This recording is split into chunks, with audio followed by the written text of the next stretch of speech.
रतिया नतिया छतिया के आम्बतिया तुरलसी रे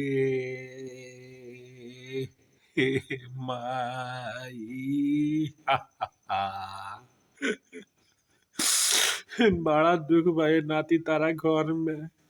जब से हम बानी तब से मारते पीटते रह गईल। हमरा के भी खैन के दशा कइले बड़ा रत रत बरिए नु कह नु जे कल छुलुआ बके कहाँ लेके गईल ओही खातिर केतना मार मरला ये नाती के रा हमरा के को ना शरम तारा ना साबुन दे तारा। आए हो भातारे काटे के हो सौतीनिया के लेके घूम तारा आए हई जौन 4 गो जन्म होले बड़े के निकल लेला हमार देह छोड़ दे नाती हम जाता